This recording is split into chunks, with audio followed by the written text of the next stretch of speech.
Everyone, this is Courtney Ernsten with Midwest Business Law, talking to you today about your small business success tip.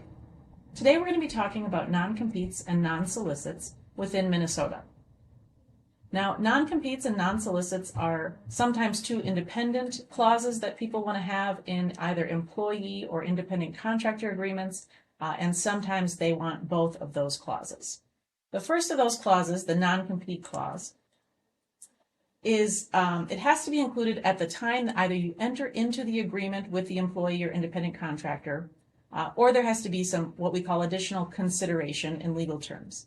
Usually that means that they have to get some kind of a bonus or a pay increase in order for that non-compete clause to be valid within their employee agreement.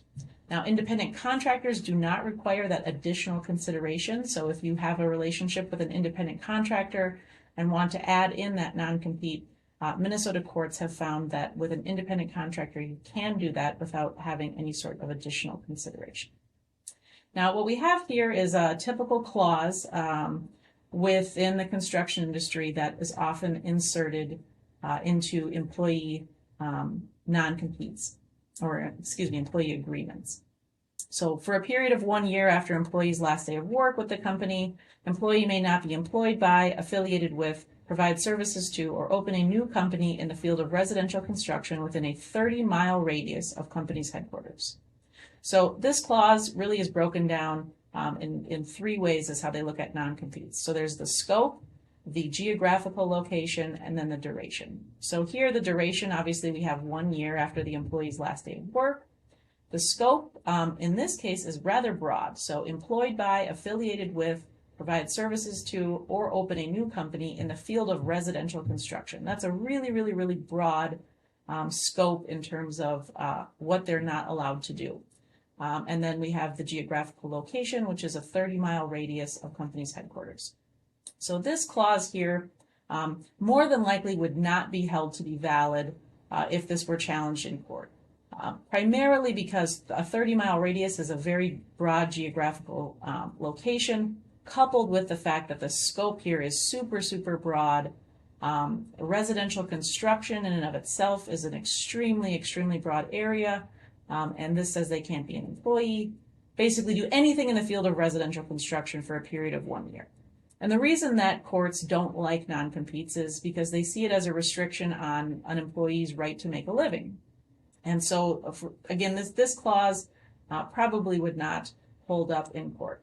And so the note here says that non-competes in general, there is a wave within the court system, both nationally and within Minnesota, to invalidate more frequently non-compete agreements.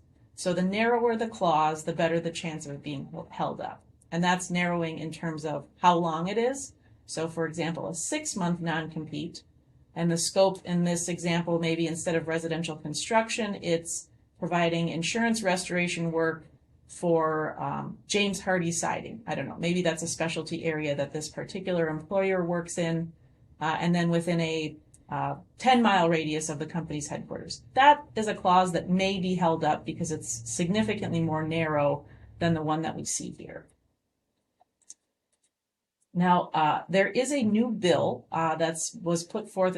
It's been approved in the House, or it's been sent to a different committee in the House, and they're obviously hoping that this will go to the Senate.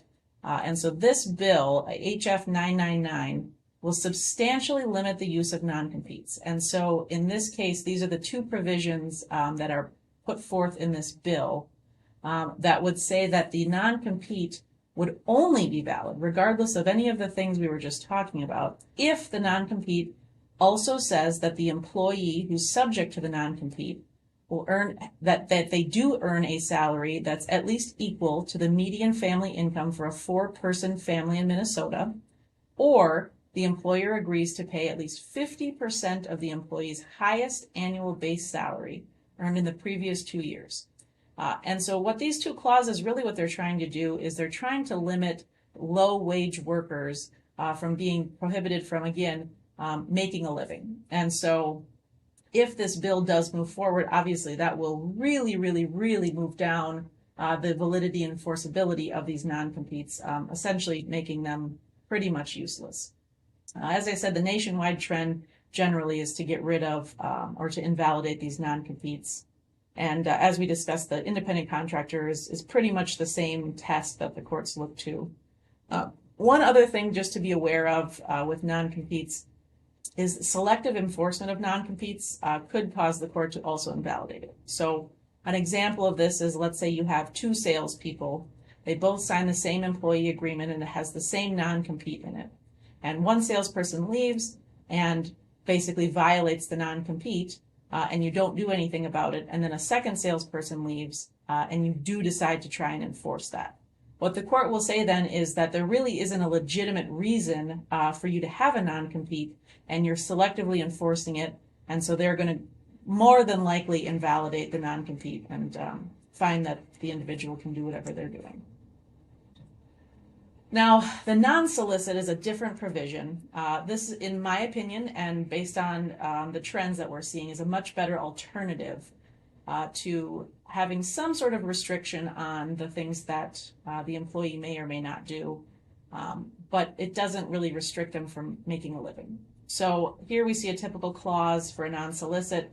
During the restricted period, employee agrees not to directly or indirectly solicit or perform services for customers of company or for any competitor. And just kind of a pro tip for you guys, when you see these capitalized letters in contracts, that means that there's a definition somewhere. And so somewhere in this employee agreement, there would be a definition of the restricted period. So let's say, again, it's 1 year. Employee is obviously the employee, and then customers, company, and competitor would all be defined. And so this clause here is more than likely going to be upheld so long as the restricted period isn't, say, 5 years or something like that. And, competitor is any business, something like that. You can also have clauses with non-solicit. So this here is specifically relating to customers. You can have non-solicitation of current employees. So if someone leaves and starts a new company, they can't come and try and get, your team to leave with them, independent contractors, other relationships. And so the non-solicit can be, it can be drafted in a way that works for your business. So some key things to consider when you're looking at, do I want a non-compete, a non-solicit, both, or neither? So first and foremost, is this employee or person going to be able to continue to work in their chosen field based on the language of this non-compete? And so going back to our residential construction example, that's probably, if they've been in residential construction their whole life, it's probably not going to allow them to continue to work. And so the more narrow that you can get, the better it is. As we discussed, is it reasonable in terms of scope, length, and geographic location? And this is really probably the most important question. What is it that you're trying to avoid happening? And so in a lot of situations when we sit down with clients, when we talk about the non-compete versus the non-solicit, really what they want is the non-solicit. They don't want this departing employee to go to their customers, either past or present, and try and take them away, or they don't want their employees to be kind of lured away. And so what are you trying to get at here will help answer whether you want a non-compete or a non-solicit. Am I willing to enforce it? So this is not just in terms of relationships, it's also in terms of money, because to enforce a non-compete, you're going to have to go to the court system. And so if this is something that you're probably not going to enforce, why spend the money to have these clauses drafted and put into your contracts if you're not going to do anything about it? And then last, kind of the lawyer caveat, do I have all the necessary clauses? So when we talked about the non-solicit, we had those capitalized words, making sure that you have all of the clauses. I mean, this is a very general overview of non-competes and non-solicits. There are a number of requirements in terms of just different clauses that have to be in there. And so, just throwing in, the paragraph that I put on here is not probably going to hold up for you. You're going to have a number of other clauses in there that kind of go with it, and including a termination and survival clause.